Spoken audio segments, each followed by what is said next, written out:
മറിയുടെ X insurance കമ്പനിക്കാർക്ക് കൊടുക്കുവാനായിട്ട് marriage സർട്ടിഫിക്കറ്റിന്റെ ഒരു കോപ്പിയൊക്കെ മേടിക്കുകയാണ്. അതിലാകട്ടെ ഡിവോഴ്സിന്റെ date ഒക്കെ കൊടുത്ത് കാണുമെന്നാണ് അവൻ വിചാരിക്കുന്നതെങ്കിൽ പോലും സർട്ടിഫിക്കറ്റ് കിട്ടി കഴിയുമ്പോഴത്തേക്കും അതിൽ ഡിവോഴ്സിന്റെ ഡേറ്റ് ഒന്നും തന്നെ കൊടുത്തിട്ടുണ്ടായിരുന്നില്ല. സോ അവരും അതിനെക്കുറിച്ച് അവിടെ ഉള്ളവരുടെ അടുത്തായിട്ടും ചോദിക്കുന്നു. ഡിവോഴ്സിന്റെ ഫോം ഒന്നും തന്നെ ഇതുവരെയായിട്ട് സബ്മിറ്റ് ചെയ്തിട്ടില്ല എന്നും അതുകൊണ്ട് തന്നെ നിങ്ങളിപ്പോൾ ലീഗലി മാരീഡ് ആണ് എന്നും അവരും അറിയിക്കുകയാണ്. ഡിവോഴ്സിന്റെ ഫോമൊക്കെ മെറുക്കി കൊടുത്തിട്ട് ഒരുപാട് നാളായെങ്കിൽ പോലും ഇതുവരെയായിട്ടും അവൾ സബ്മിറ്റ് ചെയ്യാത്തത് തന്നോടുള്ള ഇഷ്ടം കാരണമായിരിക്കുമെന്ന് എക്സും തെറ്റിദ്ധരിക്കുന്നു. സോ അവരും ഇപ്പോൾ ഒരുപാട് ഫ്ലവേഴ്സ് ഒക്കെ ആയിട്ട് മെറിയുടെ വീടിന് മുമ്പിലായിട്ട് നിൽക്കുമ്പോഴത്തേക്കുമാണ് അതിൽ നടന്നു പോയ ആൾക്കാര് സംസാരിക്കുന്നത് അവനും കേൾക്കുന്നത്.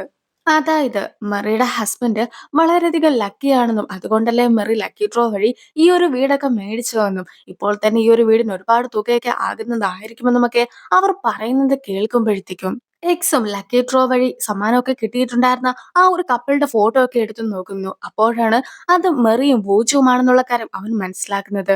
കൂടാതെ മെറി പറഞ്ഞ പല കാര്യങ്ങളും ഓർത്ത് നോക്കുമ്പോഴത്തേക്കും അവനും ശരിക്കും തനിക്ക് പകരമായിട്ട് വൂജുവാണ് അവളുടെ ഹസ്ബൻഡായിട്ട് അഭിനയിക്കുന്നതെന്നുള്ള കാര്യം എല്ലാം തന്നെ മനസ്സിലാക്കുന്നു.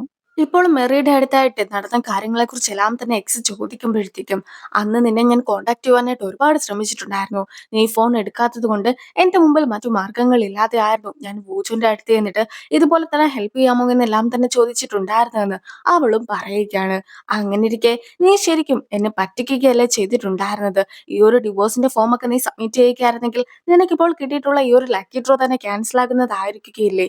സോ നീ തന്നെ മനഃപൂർവ്വമായിട്ട് ചെയ്ത കാര്യങ്ങളല്ലേ ഇതേന്ന് ചോദിച്ചുകൊണ്ട് മെറീനെ കുറ്റപ്പെടുത്തുവാനായിട്ട് അവൻ ശ്രമിക്കുമ്പോഴത്തേക്കും നീയാണ് എന്നെ ചീറ്റ് ചെയ്തത്, എന്നെ ഒരു രാത്രി കൊണ്ട് ഡിവോഴ്സ് ചെയ്തത്, മാത്രമല്ല എനിക്ക് എത്രത്തോളം കടമുണ്ടായിരുന്നു എന്നൊക്കെ നിനക്ക് അറിയാമോ. സോ എന്റെ മുമ്പിൽ മറ്റൊരു മാർഗവും ഇല്ലായിരുന്നു എന്നൊക്കെ പറഞ്ഞുകൊണ്ട് അവൾ സംസാരിക്കുമ്പോഴത്തേക്കും പൂജനെ ഇഷ്ടമില്ലാത്ത അവനാകട്ടെ ഇപ്പോൾ ശരിക്കുമുള്ള നിന്റെ ഹസ്ബൻഡ് ആയിട്ടുള്ള ഞാൻ തിരിച്ചു വന്നല്ലോ, അതുകൊണ്ട് തന്നെ നീ പൂജനെ ഒഴിവാക്കിയേക്ക്, എന്നിട്ട് നമുക്ക് രണ്ടുപേർക്കും കൂടി ഈ ഒരു വീട്ടിൽ താമസിക്കാമെന്ന രീതിക്ക് അവനും സംസാരിക്കുന്നു. പക്ഷെ അപ്പോഴാണ് മെറിക്കും പൂച്ചനെ ഇഷ്ടമാണെന്നുള്ള കാര്യം എല്ലാം തന്നെ അവനും മനസ്സിലാക്കുന്നത്. അങ്ങനെ ഇരിക്കെ ദേഷ്യം വന്നിട്ടുണ്ടായിരുന്ന അവനും ഞാൻ ഇപ്പോൾ തന്നെ ഡിപ്പാർട്ട്മെന്റ് സ്റ്റോറിലൊക്കെ കോൾ ചെയ്തിട്ട് എല്ലാ സത്യങ്ങളും തുറന്നു പറയുവാനായിട്ട് പോവുകയാണെന്ന് പറഞ്ഞ് ഫോൺ എടുക്കുമ്പോഴത്തേക്കും മെറിയും ഒട്ടും തന്നെ പേടിക്കുന്നില്ല. ഞാനൊരു കള്ളമൊക്കെ പറഞ്ഞിട്ടാണ് ഈ വീട് നേടിയെടുത്തിട്ടുണ്ടായിരുന്നത്, പക്ഷെ എനിക്ക് സമാധാനമായിട്ട് ഇരിക്കുവാനായിട്ട് സാധിച്ചിട്ടുണ്ടായിരുന്നില്ല. അതുകൊണ്ട് തന്നെ എന്തായാലും സെക്രട്ടറിനെ കണ്ട് സത്യങ്ങളൊക്കെ പറയുവാനായിട്ടായിരുന്നു ഞാനും തീരുമാനിച്ചത്. ഇത് എന്നെ മാത്രം ആയിരിക്കില്ല, വൂച്ചനെ കൂടി ബാധിക്കുന്നതായിരിക്കും, അതുകൊണ്ട് തന്നെ ഞാൻ ഈ വീടൊക്കെ ഉപേക്ഷിക്കുവാനായിട്ട് തീരുമാനിച്ചു കഴിഞ്ഞിരിക്കുന്നു എന്ന് മെറിയും പറയുന്നു. പക്ഷെ ആ ഒരു വീട് അങ്ങനെ നഷ്ടപ്പെടുത്തുവാനായിട്ട് എക്സ് തയ്യാറായിരുന്നില്ല. അതുകൊണ്ട് തന്നെ മെറിയുടെ അടുത്തായിട്ട് ഈ ഒരു വീട് നീ നഷ്ടപ്പെടുത്തുവാനായിട്ട് നോക്കുകയാണെങ്കിൽ ഞാനും വൂജുവിന്റെ ഐഡന്റിറ്റിക്ക് എക്സ്പോസ് ചെയ്യുന്നതായിരിക്കും. വൂജു ശരിക്കും ബേക്കറിയിലെ ചെറുവമ്മന്റെ കൊച്ചുമോനൊക്കെ അല്ലേ. അങ്ങനെ ഇരിക്കെ വിവാഹം കഴിഞ്ഞ ഒരാളുമായിട്ടാണ് അവന് ബന്ധമുള്ളതെന്നും അതുപോലെ തന്നെ ഈ ഒരു ഫ്രോഡ് പരിപാടിയൊക്കെ കാണിച്ചിട്ടാണ് അവൻ ഈ വീടൊക്കെ സ്വന്തമാക്കിയതെന്നുമൊക്കെ ഞാൻ പുറത്ത് പറയുകയാണെങ്കിൽ അവരുടെ ഇമേജിനെ തന്നെ അത് ബാധിക്കും. എന്നേക്കുമായിട്ട് അവൻ ആ ഒരു കമ്പനി പോലും ഉപേക്ഷിക്കേണ്ടതായിട്ട് വരും. കമ്പനിയുടെ സെയിൽസും കുറയും. അങ്ങനെ മൊത്തത്തിൽ അവൻ ഒരുപാട് നഷ്ടം ഉണ്ടാകുന്നത് കൊണ്ട് തന്നെ ഞാൻ പറയുന്നത് മാത്രം നീ കേട്ടാൽ മതിയെന്ന് പറഞ്ഞുകൊണ്ട് ദേഷ്യം വന്നിട്ടുണ്ടായിരുന്ന എക്സും മറിയുടെ വൂജുവിന്റെ ഫോട്ടോ ഒക്കെ നശിപ്പിച്ചതിന് ശേഷമാണ് അവിടെ നിന്നും പോകുന്നത്. വൂജു മെറീനെ കോണ്ടാക്ട് ചെയ്യുവാനായിട്ട് ശ്രമിക്കുന്നുണ്ടെങ്കിൽ പോലും മറി ആകെ വിഷമത്തിലായിരുന്നു ഉണ്ടായിരുന്നത്. അങ്ങനെ ഇരിക്കെ ഒരു പക്ഷേ മുത്തശ്ശി പറഞ്ഞ കാര്യങ്ങൾ കാരണമായിരിക്കുമോ അവളും വിഷമിച്ചിരിക്കുന്നുണ്ടാവുക എന്നൊക്കെ അവനും തെറ്റിദ്ധരിക്കുന്നു. ഇപ്പോൾ വൂജുവിനെ മുത്തശ്ശിയും വിളിപ്പിച്ചിരിക്കുകയാണ്. അതായത് നേരത്തെ അവരുടെ കമ്പനിയിലുണ്ടായിരുന്ന ഒരു കോയൊക്കെ മരിച്ചു പോയിട്ടുണ്ടായിരുന്നല്ലോ, ആ ഒരു കോയുടെ ഡ്രോയറിൽ നിന്നും കിട്ടിയ പേപ്പേഴ്സ് ആണ് ഇതേന്ന് പറഞ്ഞിട്ട് അഴിമതികൾ നടന്നിട്ടുണ്ടായിരുന്നത് തെളിയിക്കുന്ന രീതിക്കുള്ള പേപ്പേഴ്സ് ഇപ്പോൾ വൂജുവിനെയും മുത്തശ്ശി ഏൽപ്പിക്കുകയാണ്. നമ്മുടെ കമ്പനിയുടെ ഫണ്ട്സ് എല്ലാം തന്നെ ജെ കൺസൾട്ടിംഗ് എന്ന യുഎസിലെ ഒരു കമ്പനിയിലേക്ക് പോകുന്നുണ്ട്. നമുക്ക് യുഎസിൽ ഒരു മാർക്കറ്റ് ഒന്നും ഇല്ലാത്തത് കൊണ്ട് തന്നെ നമ്മൾ ആ കമ്പനീനെ ഹയർ ചെയ്തിട്ട് നമ്മുടെ മാർക്കറ്റ് ഒക്കെ വർദ്ധിപ്പിക്കുവാനായിട്ടായിരുന്നു ശ്രമിച്ചിട്ടുണ്ടായിരുന്നത്. അവര് നമുക്ക് ഒരുപാട് ലൈസൻസ് ഒക്കെ എടുത്തു തന്നിട്ടുണ്ട്. കൂടാതെ സബ് കോൺട്രാക്ടുകാരുമായിട്ട് ഇടപാടുകളും അവർ നടത്തി. ശരിക്കും അതെല്ലാം തന്നെ നല്ല രീതിക്ക് ആയിരിക്കും പോകുക എന്നാണ് നമ്മൾ വിചാരിച്ചെങ്കിൽ പോലും ഇപ്പോൾ ഇതിൽ കാണിച്ചിട്ടുള്ള പല സബ് കോൺട്രാക്ടുകാരും അവരൊന്നും നിലവിലുള്ളതല്ല എന്നും വെറുതെ ഉള്ള ഫേക്ക് കമ്പനീസ് ആണ് എന്നും സോ നമ്മുടെ പണം എല്ലാം തന്നെ ഫേക്ക് കമ്പനിയിലേക്കാണ് ട്രാൻസ്ഫർ ആയി പോയിട്ടുണ്ടായിരുന്നതെന്നും എല്ലാം തന്നെ ഇപ്പോൾ മുത്തശ്ശിയും പൂച്ചനെ അറിയിക്കുകയാണ്. ഈ ഒരു ജെ കൺസൾട്ടിംഗ് എന്ന കമ്പനീനെ നമുക്ക് പരിചയപ്പെടുത്തി തന്നിട്ടുണ്ടായിരുന്നത് അങ്കിളായിരുന്നു. അതുകൊണ്ട് തന്നെ അങ്കിൾ അറിയാതെ ആയിരുന്നു നമ്മളും കമ്പനിയെ കുറിച്ച് അന്വേഷിച്ചിട്ടുണ്ടായിരുന്നെന്നും അങ്ങനെയാണ് ഒരുപാട് ഫേക്ക് ആയിട്ടുള്ള കമ്പനീസുമായിട്ടാണ് ഇവർ കോൺട്രാക്ട് ഒക്കെ വെച്ചിട്ടുള്ളതെന്നും നമ്മുടെ പണം എല്ലാം തന്നെ അവർ അടിച്ചു മാറ്റിക്കൊണ്ട് പോവുകയാണെന്നുള്ള സത്യം എല്ലാം തന്നെ മനസ്സിലാക്കിയതെന്നും ഇപ്പോൾ മുത്തശ്ശിയും വൂച്ചുവിനോട് പറയുന്നു. വൂച്ചുവും പിന്നീട് ആ ഒരു ഫയൽസ് ഒക്കെ ചെക്ക് ചെയ്യുന്ന സമയത്താണ് ഇതേ ഫയൽസ് നേരത്തെ അങ്കിളിന്റെ മേശയിൽ ഇരുന്നതിനെ കുറിച്ച് അവനും ഓർക്കുന്നത്. ഇപ്പോൾ വൂജുവിന് യുഎസിൽ പരിചയമുള്ള ഒരാളെ കോൾ ചെയ്തിട്ട് ജെ കൺസൾട്ടിംഗ് എന്ന കമ്പനിയെ കുറിച്ച് കൂടുതലായിട്ടൊക്കെ അന്വേഷിക്കുവാനായിട്ട് ആവശ്യപ്പെടുന്നു. വൂജുവും മെറി വിഷമിച്ചിരിക്കുന്നത് മുത്തശ്ശി കാരണമായിരിക്കുമെന്നൊക്കെ വിചാരിച്ചുകൊണ്ട് എങ്ങനെയാണ് മെറിയുടെ വിഷമമൊക്കെ മാറ്റിയിട്ട് പഴയതുപോലെ ആക്കുവാനായിട്ട് സാധിക്കുക എന്നൊക്കെ ആലോചിക്കുന്നു. ഈ ഒരു സമയത്തായിരുന്നു ഓങ്സു അവന്റെ ടീമിലെ ആൾക്കാരുമായിട്ട് സംസാരിക്കുന്നതൊക്കെ വൂജുവും കേൾക്കുന്നത്. ഒരു പെൺകുട്ടി നമ്മുടെ ഗേൾ ഫ്രണ്ട് ഒക്കെ ആയതിനു ശേഷം പിന്നീട് അവളുമായിട്ട് എന്തെങ്കിലും പ്രശ്നമൊക്കെ ഉണ്ടാവുകയാണെങ്കിൽ എങ്ങനെ ആ പ്രശ്നം സോൾവ് ചെയ്യാമെന്ന് പറയുന്ന രീതിക്കായിരുന്നു ഓങ്സുവും സംസാരിച്ചത്. അതായത് അവളുമായിട്ട് ഏതെങ്കിലും നല്ല സ്ഥലത്ത് പോകണമെന്ന് പറഞ്ഞ് കുറെ സ്ഥലത്തിന്റെ ഡീറ്റെയിൽസ് എല്ലാം തന്നെ ഓങ്സും ഇപ്പോൾ ഹാനിന് അയച്ചു കൊടുക്കുന്നു. അതിനുശേഷം അവൾക്ക് ഫുഡൊക്കെ മേടിച്ചു കൊടുക്കണം. അവള് വിശക്കുന്നില്ല എന്ന് പറഞ്ഞിട്ടുണ്ടെങ്കിൽ പോലും ഒരുപാട് ഫുഡൊക്കെ കഴിക്കുവാനുള്ള സ്ഥലമൊക്കെ അവളുടെ വയറ്റിൽ എന്തായാലും കാണുമെന്ന രീതിക്ക് ഓങ്സു സംസാരിക്കുമ്പോഴത്തേക്കും ഇതെല്ലാം തന്നെ ഓരോരോ പോയിന്റ്സ് ആയിട്ട് പൂജവും എഴുതിയെടുക്കുന്നു. അടുത്തതായിട്ട് അവളെ കാണുവാനായിട്ട് പോകുന്ന സമയത്ത് വെറും കൈയോടെ ഒരിക്കലും പോകരുത്. എന്തെങ്കിലും ഒരു ഗിഫ്റ്റ് ഒക്കെ മേടിച്ചുകൊണ്ട് മാത്രമേ പോകാവൂ എന്ന് ഉങ്സ് പറയുമ്പോഴത്തേക്കും ഇതെല്ലാം തന്നെ എഴുതിയെടുത്തിട്ടുണ്ടായിരുന്ന വൂജുവും ഇത് നമുക്ക് മെറിയുടെ അടുത്ത് പ്രയോഗിക്കാമെന്നൊക്കെ പറഞ്ഞുകൊണ്ട് അവിടെ നിന്നും പോവുകയാണ്. വൂജു മെറിനെ കോൺടാക്ട് ചെയ്തതിന് ശേഷം നമുക്കൊരു ഡേറ്റിനൊക്കെ എവിടെയെങ്കിലും പോയാലോ എന്ന് ചോദിക്കുന്നുണ്ടെങ്കിൽ പോലും അവൾ ആകെ നെർവസ് ആയതുകൊണ്ട് തന്നെ നിലവിൽ അവരുടെ കമ്പനിയുടെ 80ാമത്തെ ആനിവേഴ്സറിക്ക് വരുവാനായിട്ട് പോവുകയാണ്. സോ അതൊക്കെ കഴിഞ്ഞിട്ട് നമുക്ക് മീറ്റ് ചെയ്താൽ പോരെ എന്ന് അവളും ചോദിക്കുന്നു. അവൾക്ക് ഒരുപാട് വർക്ക് ഉള്ളത് കൊണ്ട് തന്നെ അതിന്റെ ഇടയ്ക്ക് അവനോട് സംസാരിക്കുവാനായിട്ട് പോലും സമയം കിട്ടുന്നില്ല എന്ന് അവൾ പറയുമ്പോഴത്തേക്കും അവനും അതെല്ലാം തന്നെ വിശ്വസിക്കുകയാണ്. നേരത്തെ ജെ കൺസൾട്ടിങ്ങിനെ കുറിച്ച് അന്വേഷിക്കുവാനായിട്ട് വൂജും ഒരാളെ ഏർപ്പാടാക്കിയിട്ടുണ്ടായിരുന്നല്ലോ. അയാളും ഇപ്പോൾ അതുമായി ബന്ധപ്പെട്ട എല്ലാ ഡീറ്റെയിൽസും കണ്ടെത്തി കഴിഞ്ഞിരിക്കുന്നു. ആ ഒരു കമ്പനി ജെസിക്ക എന്ന പേരുള്ള ഒരു സ്ത്രീയുടെ പേരിലാണ് ഉള്ളതെന്നും അവര് കൊറിയയിൽ നിന്നും ഇമിഗ്രന്റ് ആയിട്ട് വന്നതാണ് എന്നും അയാളും പറയുകയാണ്. അവൾക്ക് 8 വയസ്സുള്ള ഒരു കുട്ടിയൊക്കെ ഉണ്ട്. കൂടാതെ കുറേയധികം വർഷങ്ങളായിട്ട് ഇപ്പോൾ യുഎസിൽ തന്നെ ഒരു റെസ്റ്റോറന്റ് ഒക്കെ നടത്തി വരുന്നു. പോരാത്തതിന് ജെ കൺസൾട്ടിങ് ഇപ്പോൾ നിലവിലില്ല. അവരും ആ ഒരു കമ്പനിയൊക്കെ പൂട്ടിയെന്ന കാര്യമെല്ലാം തന്നെ അയാൾ പറയുന്നു. ആന്റിയും ഇപ്പോൾ ഒരു ഫോർച്യൂൺ ടെല്ലറിനെ കാണുവാനായിട്ട് പോയിരിക്കുകയാണ്. അങ്ങനെയിരിക്കെ അങ്കിളിനെ കോൾ ചെയ്തിട്ട് ഫോർച്യൂൺ ടെല്ലർ എന്റെ കൂടെ തന്നെ നടക്കുന്ന ഒരാൾ എന്നെ ചതിക്കും എന്നൊക്കെ പറഞ്ഞിട്ടുണ്ടായിരുന്നുവെന്നും അതുകൊണ്ട് തന്നെ അങ്ങനെ എന്നെ ചതിക്കുന്നത് ആരായിരിക്കുമെന്നുമൊക്കെ ആന്റി ചോദിക്കുമ്പോഴത്തേക്കും അങ്കിളും ഒന്ന് ഞെട്ടുന്നുണ്ട്. എങ്കിൽ പോലും അത് ചിലപ്പോൾ എന്റെ അമ്മയാകുവാനാണ് സാധ്യത എന്നാണ് ആന്റി പറയുന്നത്. അതായത് 80ാമത്തെ ആനിവേഴ്സറിക്ക് വരുന്ന സമയത്ത് ബൂജുവിനെ ആയിരിക്കും അമ്മ അടുത്ത അനന്തരാവകാശിയായിട്ട് പ്രഖ്യാപിക്കുക. അത് ശരിക്കും ഒരു ചതിയൊക്കെ അല്ലേ? എന്റെ ഉങ്സുവിനെ അമ്മ മനഃപൂർവ്വമായിട്ട് തടയുന്നതല്ലേ എന്നൊക്കെ പറഞ്ഞുകൊണ്ട് അമ്മേനെ കുറ്റം പറഞ്ഞുകൊണ്ടാണ് ആന്റി ഇരിക്കുന്നത്. എന്തായാലും അങ്കിളും വളരെ സോഫ്റ്റ് ആയിട്ടൊക്കെ ആന്റിയുടെ അടുത്ത് സംസാരിച്ചിട്ട് അത് ഡീൽ ചെയ്തിട്ട് വരുന്നു. അതേസമയം അങ്കിളുടെ സെക്കൻഡ് വൈഫിന് ഇതൊന്നും തന്നെ ഇഷ്ടപ്പെടുന്നില്ല.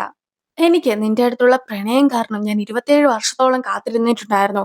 ഇപ്പോൾ നമുക്ക് 8 വയസ്സുള്ള ഒരു മകനുണ്ട്. അങ്ങനെയിരിക്കെ നിന്നെ ആരെങ്കിലും തിരിച്ചറിഞ്ഞാലോ എന്നൊക്കെ വിചാരിച്ചുകൊണ്ട് നീയാക്കട്ടെ ഞങ്ങളെ ഒരു കൊറിയൻ റെസ്റ്റോറന്റിൽ പോലും ഒന്നിച്ച് കൂട്ടിക്കൊണ്ട് പോകാറില്ല. ഇനിയും ഞങ്ങൾക്ക് ഇങ്ങനെ ജീവിക്കുവാനായിട്ട് സാധിക്കുകയില്ല. നീ എത്രയും വേഗം അവളെ ഡിവോഴ്സ് ചെയ്യണമെന്ന് സെക്കൻഡ് വൈഫ് പറയുമ്പോഴത്തേക്കും നീ വിഷമിക്കേണ്ട ഒരു കാര്യവും ഇല്ല. ഇപ്പോൾ തന്നെ നമ്മുടെ പ്ലാൻ ഒക്കെ സക്സസ് ആകാറായിരിക്കുകയാണ്. അത് സക്സസ് ആയിട്ടുണ്ടെങ്കിൽ ഉടനെ തന്നെ ഞാനും വേണ്ട കാര്യങ്ങളെല്ലാം തന്നെ ചെയ്യുമെന്ന് പറഞ്ഞ് അവളെയും അങ്കിൾ സമാധാനിപ്പിക്കുന്നു. പക്ഷെ അങ്കിളിനും അവളെ ചതിക്കുവാനായിട്ട് പോലും ഒരു പ്ലാൻ ഉണ്ടായിരുന്നു. അങ്ങനെ ഇരിക്കെയാണ് സ്കൂളൊക്കെ വിട്ടിട്ട് സെക്കൻഡ് വൈഫിന്റെ മകൻ അവിടെ എത്തുന്നത്. ഈ ഒരു മകനെ കൂട്ടിക്കൊണ്ട് വന്നിട്ടുണ്ടായിരുന്നത് നമ്മുടെ മെറിയുടെ അനിയത്തിയാണ്.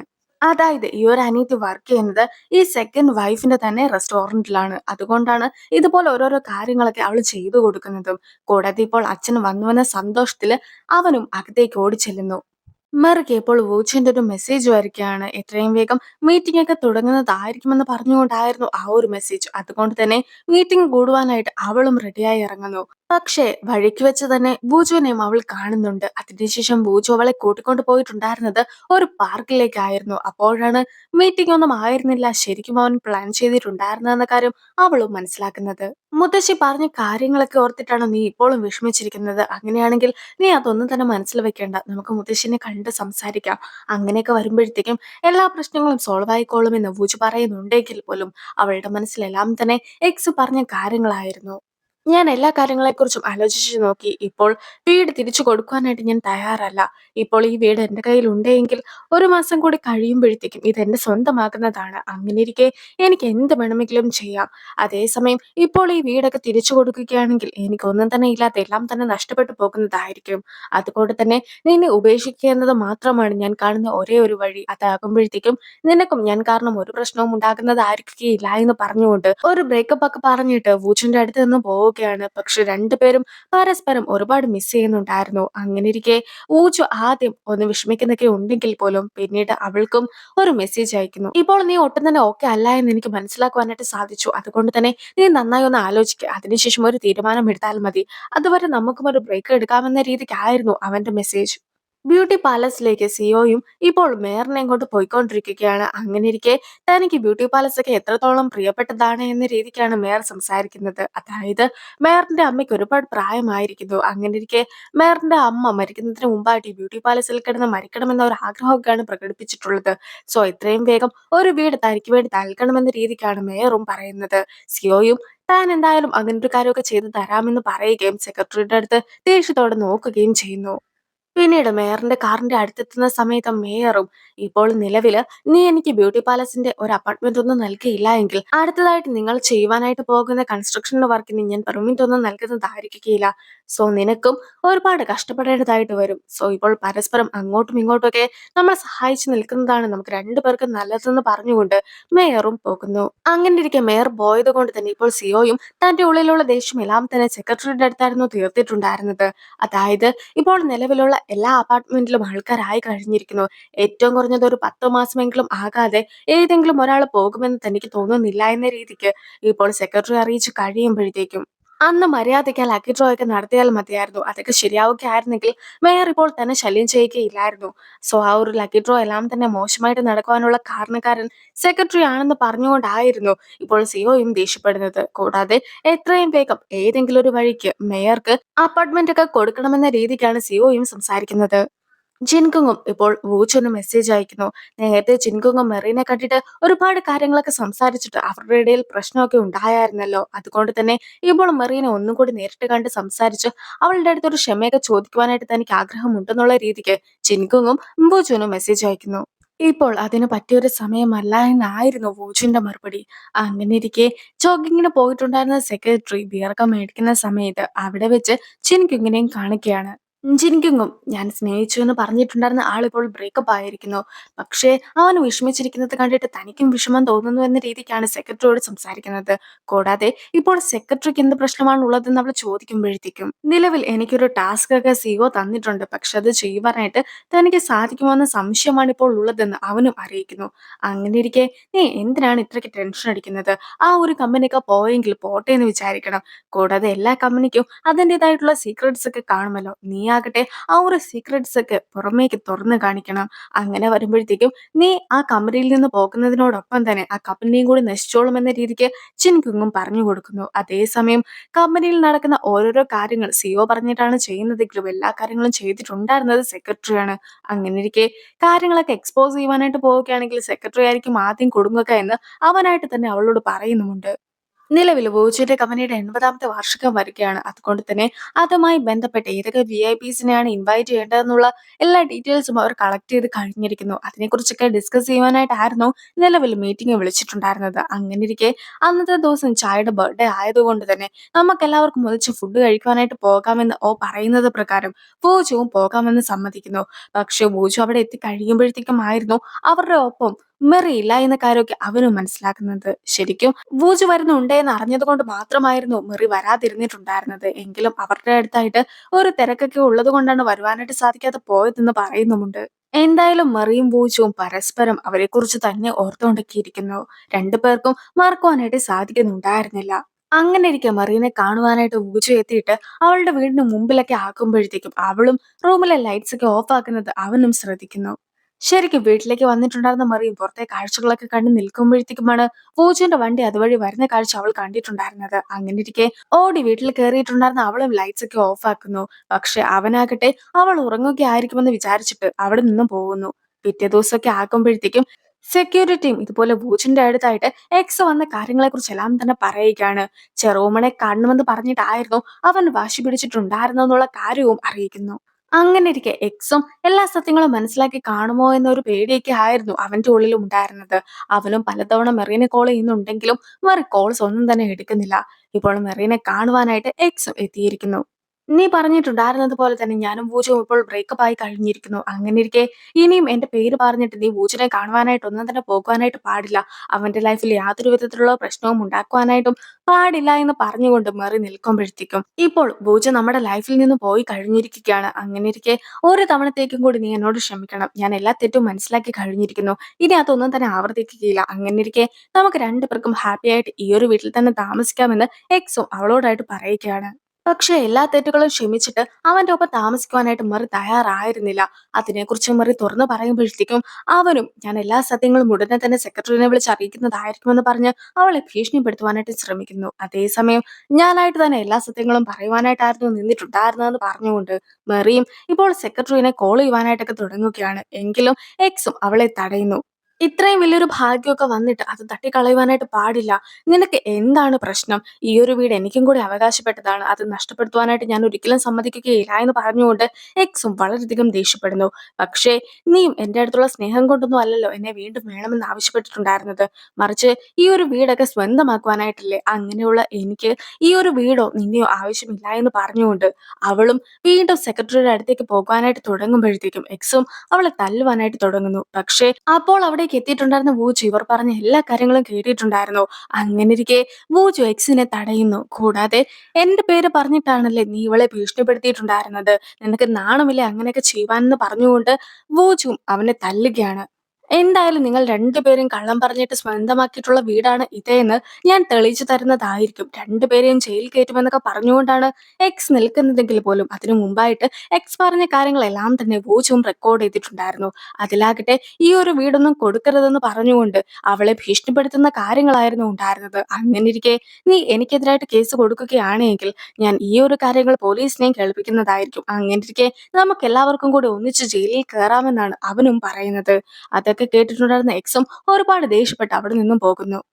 എക്സ് പറഞ്ഞിട്ടുണ്ടായിരുന്നത് കൊണ്ട് മാത്രമാണ് ബ്രേക്കപ്പ് ആകാമെന്ന് ഞാനും നിന്നോട് പറഞ്ഞിട്ടുണ്ടായിരുന്നത്. ഒരിക്കലും നിന്നെ വേദനിപ്പിക്കണമെന്ന് ഞാൻ കരുതിയിരുന്നില്ല. കൂടാതെ ഞാൻ കാരണം ഒരു പ്രശ്നവും ഉണ്ടാകേണ്ട എന്നും ഞാൻ വിചാരിച്ചിട്ടുണ്ടായിരുന്നു എന്ന് പറഞ്ഞുകൊണ്ട് മെറി കാര്യങ്ങളെല്ലാം തന്നെ തുറന്നു പറയുമ്പോഴത്തേക്കും നിനക്ക് എന്നോട് ശരിക്കും സ്നേഹമുണ്ടെങ്കിൽ ബ്രേക്കപ്പ് ആകാമെന്നല്ല പറയേണ്ടത്, മറിച്ച് എന്റെ കൂടെ നിൽക്കാമെന്നാണ് പറയേണ്ടത്.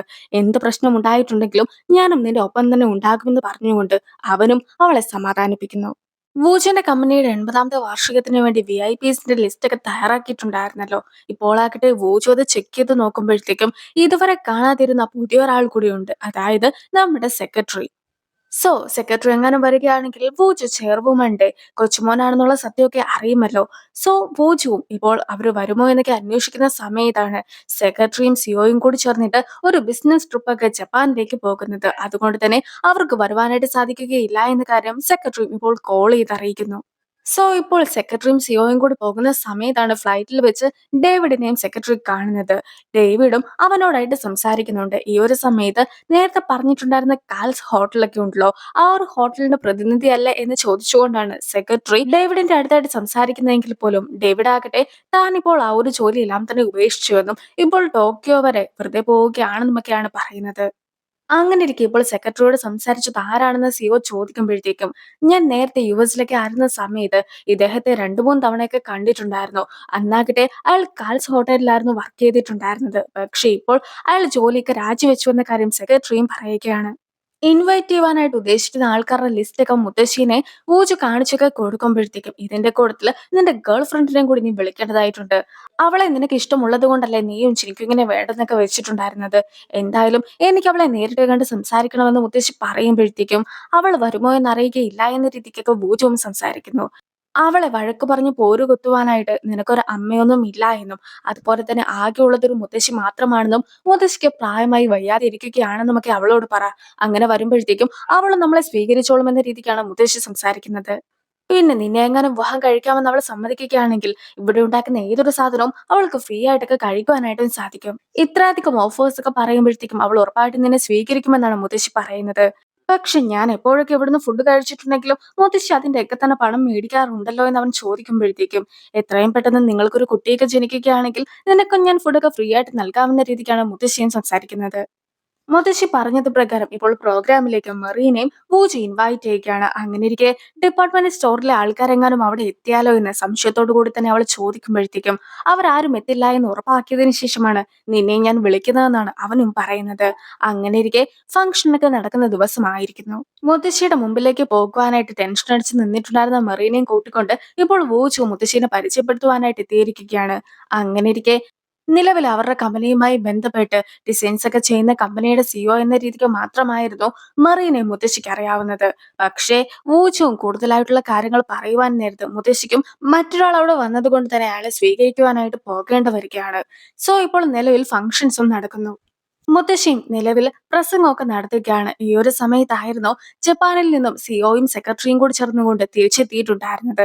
അങ്ങനെയിരിക്കെ പെട്ടെന്ന് തന്നെ അങ്കിളിന് ഒരു കോൾ വരികയും അവർക്ക് വേണ്ടി VIP ടേബിളൊക്കെ ഒരുക്കുവാനായിട്ട് ആവശ്യപ്പെടുകയും ചെയ്യുന്നു. സെക്രട്ടറിയും സിഇഒയും ഉടനെ തന്നെ എത്തുമെന്ന് മനസ്സിലാക്കിയിട്ടുണ്ടായിരുന്ന വൂജുവും ഇപ്പോൾ മെറിക്ക് മെസ്സേജ് അയക്കുന്നു. അങ്ങനെ അവർ രണ്ടുപേരും കൂടി മാറി നിന്ന് ഈ ഒരു കാര്യത്തെക്കുറിച്ചും സംസാരിക്കുകയാണ്. നിലവിൽ ആദ്യം മെറി വന്ന സമയത്ത് മെറിയോട് സംസാരിക്കുവാനായിട്ട് സാധിക്കാത്തത് കൊണ്ട് തന്നെ പിന്നെ സംസാരിക്കാമെന്നായിരുന്നു മുത്തശ്ശി പറഞ്ഞിട്ടുണ്ടായിരുന്നത്. പക്ഷേ ഇപ്പോൾ മുത്തശ്ശിയുടെ സ്പീച്ചൊക്കെ കഴിയുന്നത് വരെ വെയിറ്റ് ചെയ്യുവാനായിട്ട് അവർക്ക് സാധിക്കുമായിരുന്നില്ല. മാത്രമല്ല സെക്രട്ടറിയുടെ കൺമുമ്പിലൊന്നും പോയി പെടാതിരിക്കുവാനായിട്ട് മെറിയും എത്രയും വേഗം അവിടെ നിന്നും മാറാമെന്നും തീരുമാനിക്കുന്നു. ഇപ്പോൾ സിഒയും ഫംഗ്ഷൻ നടക്കുന്ന സ്ഥലത്തേക്ക് എത്തുന്നു. സെക്രട്ടറി ആകട്ടെ കാർ പാർക്ക് ചെയ്യുവാനായിട്ടും പോകുന്നു. ഈ ഒരു സമയത്ത് മെറിയും അവരുടെ കണ്ണിൽ പെടാതെ രക്ഷപ്പെട്ടു പോകാനായിട്ട് നോക്കുമ്പോഴത്തേക്കും മുത്തശ്ശിയും രണ്ടുപേരെ പറഞ്ഞയക്കുവാനായിട്ട് അവിടെ ഇറങ്ങിയതായിരുന്നു. അങ്ങനെയിരിക്കെ മെറിയും മുത്തശ്ശിയും പരസ്പരം കാണുന്നു. മറിയും അത്യാവശ്യമായിട്ട് ഒരിടം വരെ പോവുകയാണെന്ന് മുത്തശ്ശിയോട് പറയുമ്പോഴത്തേക്കും നീയും പൂച്ചയും തമ്മിൽ സ്നേഹത്തിലാണ് അല്ലേ എന്ന് മുത്തശ്ശിയും ചോദിക്കുകയാണ്. അവൻ ഞങ്ങളുടെ കമ്പനിയുടെ ടീം ലീഡ് മാത്രമല്ല, മറിച്ച് എന്റെ കൊച്ചുമോൻ കൂടിയാണ്. അങ്ങനെയിരിക്കെ എനിക്ക് നിന്നോട് ശരിക്കും സംസാരിക്കണമെന്ന് ആഗ്രഹമുണ്ട്. നീയും ഫ്രീ ആകുന്ന സമയത്ത് വീട്ടിലേക്ക് വരണമെന്ന് മുത്തശ്ശിയും പറയുന്നു. അങ്ങനെ മുത്തശ്ശിയും അവിടെ നിന്ന് പോകുമ്പോഴത്തേക്കും മുത്തശ്ശിയും മെറിയും തമ്മിൽ സംസാരിച്ച കാര്യങ്ങളെല്ലാം തന്നെ സെക്രട്ടറിയും കേട്ടിട്ടുണ്ടായിരുന്നു. സെക്രട്ടറിയും സത്യങ്ങളെല്ലാം തന്നെ മനസ്സിലാക്കിയതുകൊണ്ട് ഇപ്പോൾ സിഒനെ കോൾ ചെയ്തതിന് ശേഷം നമുക്ക് മേയർക്ക് കൊടുക്കുവാനായിട്ടുള്ള വീടൊക്കെ റെഡിയായി കഴിഞ്ഞിരിക്കുന്നു. എത്രയും വേഗം അതൊക്കെ കൊടുക്കുവാനായിട്ട് സാധിക്കുമെന്ന് സിഒയോട് പറയുകയാണ്. അതിനുശേഷം സെക്രട്ടറി നേരെ നടന്നു വരുമ്പോഴത്തേക്കുമായിരുന്നു വൂജുവിനെ കണ്ടിട്ടുണ്ടായിരുന്നത്. അങ്ങനെ ഇരിക്കെ നോർമലായിട്ട് സെക്രട്ടറിനെ അകത്തേക്ക് വെച്ച് ക്ഷണിക്കുന്നുണ്ടെങ്കിൽ പോലും നീയും മെറിയും തമ്മിൽ ശരിക്കും എന്ത് ബന്ധമാണുള്ളത്? നിങ്ങൾ ശരിക്കും വിവാഹം കഴിച്ചത് തന്നെയാണോ എന്നൊരു ചോദ്യം സെക്രട്ടറിയും അവനോടായിട്ട് ചോദിക്കുന്നു. ആ ഒരു സീനോട് കൂടിയാണ് ഈ ഒരു എപ്പിസോഡ് അവസാനിക്കുന്നത്.